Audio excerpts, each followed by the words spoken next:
Assalamualaikum warahmatullahi wabarakatuh. Dari kelompok 5 akan menjelaskan tentang pencemaran lingkungan. Sebelum itu kami akan memperkenalkan diri kami dulu. Perkenalkan, nama saya M. Andika Yudhistira. Perkenalkan, nama saya Melia Oktarina. Perkenalkan, nama saya Mutiara Damayanti. Perkenalkan, nama saya Helmatiana. Perkenalkan, nama saya Masudi. Perkenalkan, nama saya Aisyah Saki Ataya. Kita akan mulai menjelaskan tentang pencemaran lingkungan yang meliputi oleh udara, tanah, air, dan juga polusi. Saya akan menjelaskan tentang pencemaran suara. Pencemaran suara adalah gangguan lingkungan yang ditimbulkan oleh suara ataupun bunyi yang bisa menimbulkan ketidaknyamanan oleh masyarakat. Contohnya ialah suara-suara knalpot yang ada di jalan dan juga suara kereta api. Dampak-dampak yang bisa disebabkan oleh pencemaran suara ialah manusia dan hewan. Yang pertama ialah mengganggu manusia dan hewan. 2. Mengganggu ekosistem, mengganggu keagamaan, dan juga mengganggu pendengaran. Nah, cara penanggulangannya ialah pengendalian sumber suara. Yang pertama ialah menggunakan teknologi peredam suara pada mesin industri, kendaraan, ataupun alat berat. Hindari penggunaan klakson berlebihan di area publik.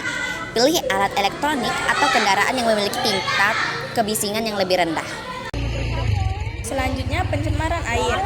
Pengertian pencemaran air adalah pencemaran air terjadi ketika air sungai, danau, laut, atau air tanah terkontaminasi oleh zat-zat berbahaya yang menurunkan kualitasnya sehingga tidak aman untuk digunakan oleh makhluk hidup.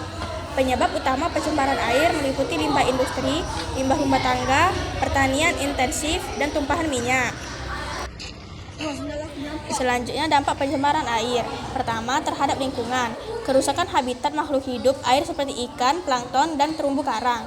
Penumpukan limbah di badan air dapat menyebabkan eutrofikasi, yaitu ledakan pertumbuhan alga yang merusak ekosistem. Yang kedua, terhadap kesehatan manusia. Paparan logam berat, arsenik merkuri dapat menyebabkan gangguan neurologis dan kerusakan organ. 3. Terhadap ekonomi. Menurunnya hasil perikanan akibat air tercemar. Biaya pengolahan air bersih meningkatkan untuk memastikan keamanan. Penurunan kualitas wisata air dan aktivitas rekreasi. Selanjutnya, cara penanggulangan pencemaran air. Pertama, pencegahan pencemaran. Buang limbah domestik dan industri ke sistem pengolahan limbah sebelum dibuang ke badan air. Kurangi penggunaan bahan kimia berbahaya dalam pertanian, seperti pestisida dan pupuk anorganik.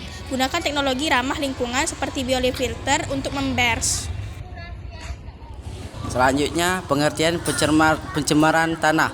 Pencemaran tanah terjadi ketika tanah terkontaminasi oleh bahan kimia atau zat berbahaya sehingga kualitasnya menurun dan tidak lagi dapat mendukung kehidupan makhluk hidup secara optimal.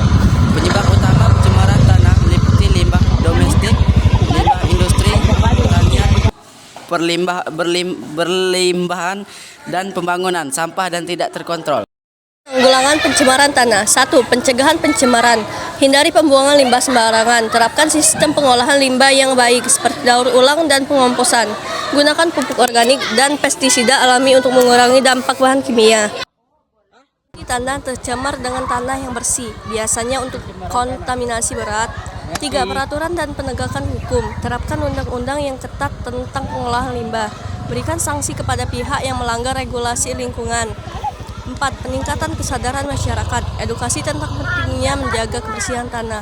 Dorong masyarakat untuk memilah sampah dan mendukung program daur ulang. Tinggalkan aku di sini. Ini penyanyi pula sini. Pencemaran udara. Salah satu kerusakan lingkungan berupa penurunan kualitas udara karena masuknya unsur-unsur berbahaya ke dalam udara atau atmosfer bumi.